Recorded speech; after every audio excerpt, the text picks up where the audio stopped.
Hey guys, what's up? Welcome back to my channel. If you are new here, my name is Abby.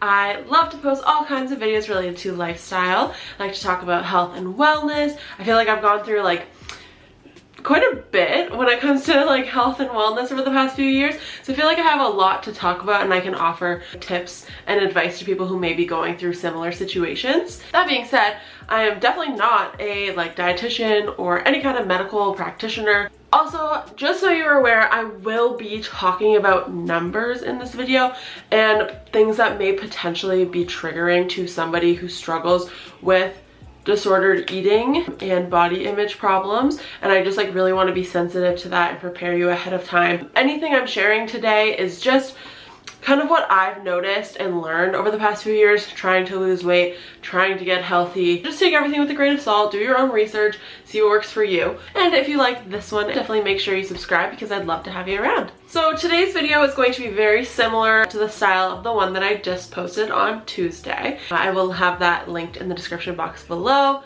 Today we're talking about the 5 things that you should never do if you're trying to lose weight. And this is coming from many years of experience. I have been struggling with my weight since I was 12, which is so ridiculous. So ridiculous. And I know a lot of people, if you haven't dealt with weight problems before, you likely are now because of quarantine, because that was something else. I did also make a video talking about how I've gained 35 pounds in 2020. Yay! And I'll link that in the description box below for you if you want a little bit more of a backstory into me and why I'm talking about the things that I'm talking about. But anyways, let's just get into it. So the first thing that you should never do when you're trying to lose weight is try out Noom. I'm sure you've probably heard of Noom before. I see it in every single one of my social media platforms and every single ad. It's ridiculous. It's taken over. So many influencers talk about it, so many YouTube videos, Instagram posts, you name it. They're on there talking about it. With Noom, I believe that you get a free 2-week trial. So I believe that a year or two ago, I tried this 2-week trial. For whatever reason, I didn't go forward with it. But I did recently try it over the period of quarantine, which I'm still in, thank you very much. Basically, how Noom works is they claim that they take a psychological approach to weight loss. What they say is that you sign up for the 2-week trial of Noom and you get paired up with a coach. And this coach is supposed to be there for you to hold you accountable, talk about your goals with them. The coach is the total scam. It is so obvious that these messages are just so generic. You can say something very specific, you'll get the most generic response. If you're paying for something, I would be so disappointed because this is so unhelpful. The one thing I did like about Noom is they do have that psychological aspect. Every day there are new reading resources and little quizzes and things like that that you get to take, and you can learn kind of about why we have issues with weight loss, why we gain weight, why we're overeating, why we're having any struggles with food, what's going on in our brains and things like that. And it is quite cool. It's definitely beneficial to people who know nothing about what's going on. The next thing that happens with Noom is they take down all of your information. You give them your goals and all that kind of stuff, and they'll give you a calorie goal. This is where it just really starts to go downhill. It's like MyFitnessPal. They automatically set you at 1,200 calories, which is just no, just no. Basically, you can change your calorie goal manually by adjusting how quickly you'd like to see progress. In order for me to get even anywhere close to the amount of calories I should be eating for weight loss, I had to go turtle slow, and I still wasn't quite there. And then when you add in your exercise, it adds a little bit more calories to your food intake allowance for the day. Basically, if you don't exercise, you're supposed to eat less, which not everybody believes in. It's just so confusing. And then the other part of it is that they label foods in the weirdest way. So they have red foods, yellow foods, and green foods. The idea of red, try to avoid, yellow, have a little bit less of these, and green, you're good to go, eat as much as you want. And they say that they're trying to make it so that food doesn't have any moral value. How likely are you to eat a red food and not feel guilty about it? Especially when it shows you in the app. It lights up red and shows you your ratio of green, yellow, and red for the day. I feel like this just confuses people so much. It restricts people way too much. You put moral values onto food, which we should never do. Food is just food. Fuel and enjoyment You do not need to starve yourself in order to lose weight. You do not need to restrict any foods or food groups unless like medically necessary. This is just like a big mess. I just rambled a lot. Let's move on. The next thing that you should never do if you want to lose weight is only using the scale to measure your progress. I know we hear this all the time in every one of these types of videos, but it's so true, and I've experienced that and reminded myself of that like over and over and over again. And I know it's hard, it's really hard, but it's so hard to measure your progress with a scale because bodies fluctuate weight like from second to second.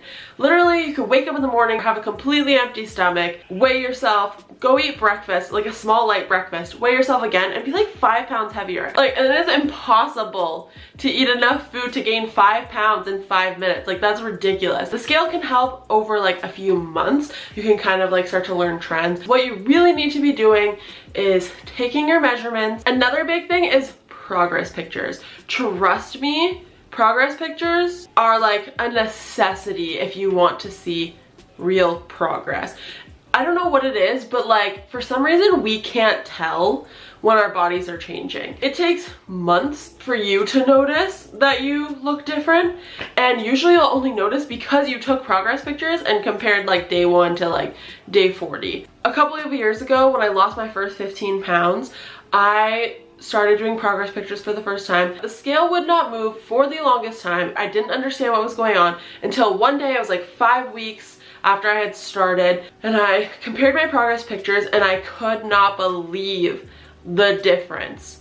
It's just so wild how you don't feel a difference. You feel so down on yourself. You can even feel like larger in your own body, but when you look at those pictures and you're like, oh my god.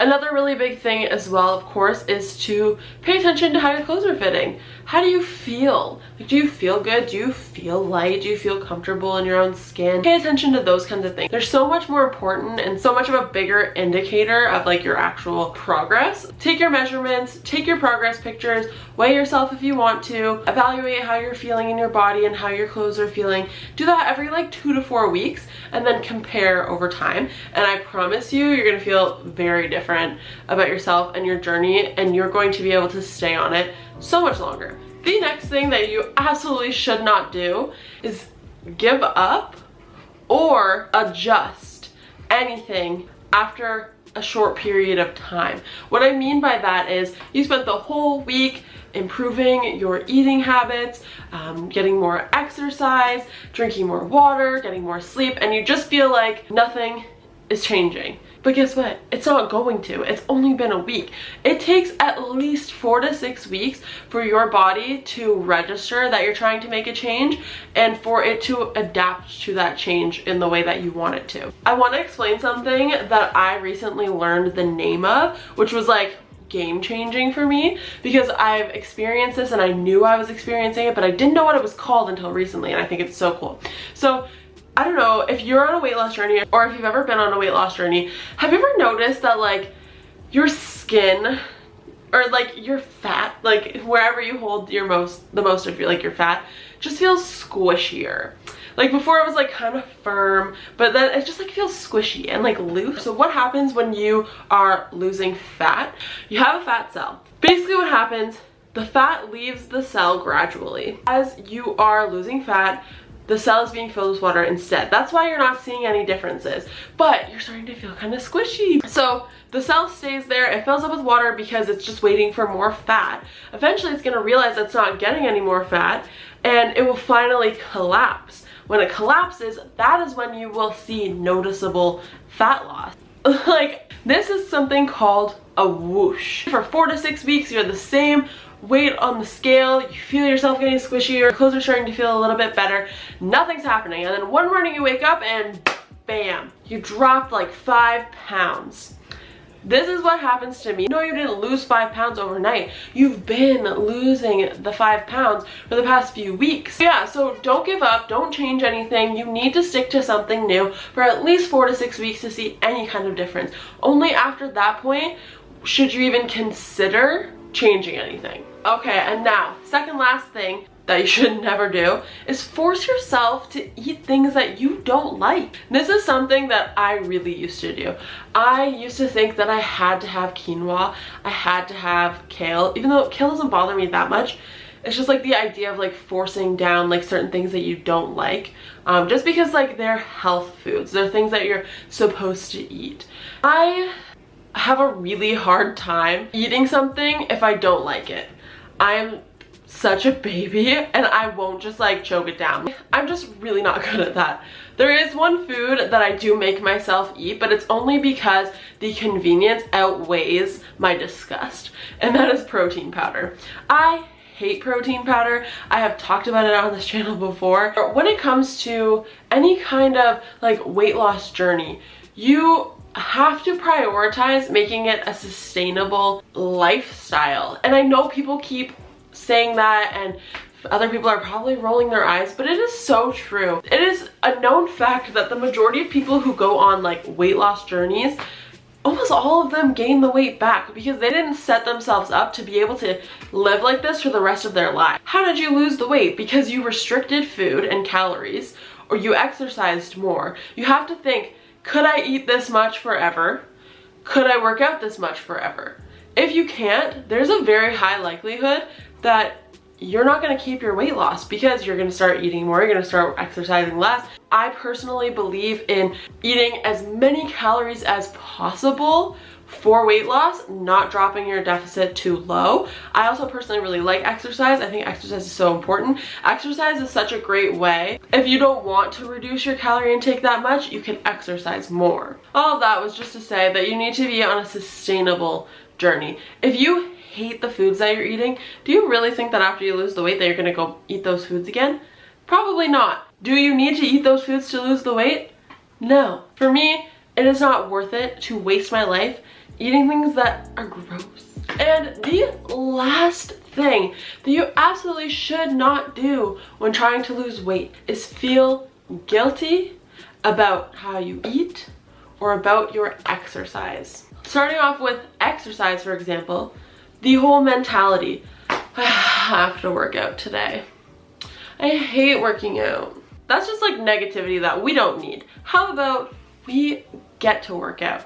I feel strong and fit when I work out. How about doing exercise that you actually like? Don't do what everybody else is telling you that you're supposed to do. If you don't like lifting weights, don't go lift weights. If you hate cardio, don't do cardio. Find what you like. Personally, for me, I like a whole big mix of things and I like to do all of them every single week. Some days I like to do like boxing videos, sometimes it's Pilates, sometimes it's like some HIIT, sometimes there's some weights in there, sometimes it is me getting on the elliptical. Yoga, anything like that. Like I really like to switch it up and just try to listen to like how my body feels.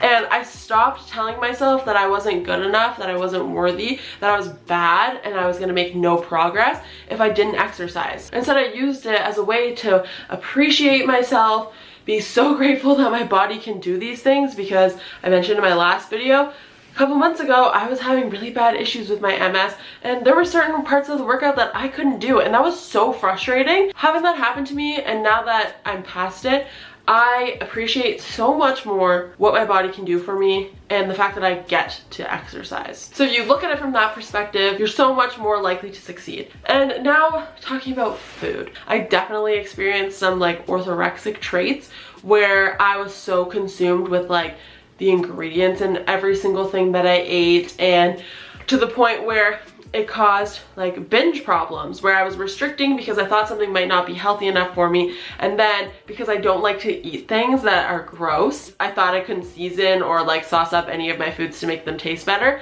I would kind of like throw an internal fit and I would binge. And that's one of my biggest problems. So you create this food guilt, or society helps you create this food guilt, and so you're restricting things and eventually you're just gonna be like, screw it, like I'm so sick of this, and you just eat everything, and then you say, oh, it's fine, I'm gonna start tomorrow, it's fine, I'm gonna start Monday. That is literally the worst thing that you could do for yourself and for your progress. I think it is so important to not put a moral value on food. Do not feel guilty about the foods that you eat. If you feel good, that is the number one thing. If you're eating like McDonald's for all 3 meals and you feel like shit, That's something to evaluate. But if you feel good in your body, you feel like you're getting your fiber and your fruits and your veggies, and you're having McDonald's for dinner, then like whatever. You know what I mean? Like I just think it comes down to like how you feel, how your body's performing. That's a big thing too. Guilt has absolutely no place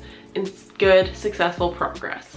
Alright guys, that was the 5 things that you should never do if you're trying to lose weight. I am so sorry if I rambled a little bit. But yeah, if I gave you any tips, if you want to have a conversation in the comments about what you're going through or any other kinds of things that you see that people are doing or being told to do that you think they should never be doing, definitely comment down below. I would love to talk about this with other people. I feel so alone sometimes, which is why I'm here doing this, talking about this. A lot of people have been DMing me, which is like so cool, talking to me about their MS diagnosis, their health journeys, and like, wow. I came on here, I wanted to make like a community, I want to make friends, I want to talk and find people who are going through things like me, because I haven't found a lot of people like that, like in the outside world. So yeah, definitely reach out, let's talk. And of course, if you did like this video, you found it helpful, make sure you give it a like. It would really help me out, help me spread my video out to more people so we can make more friends and we can all be friends together. I'm so tired, you guys. And as always, make sure that you subscribe and hit the notification bell so that you don't miss any future videos from me. But that is all for today. I really hope you continue to try to live your happiest life. And yeah, thanks so much for watching. I'll see you in the next one. Bye.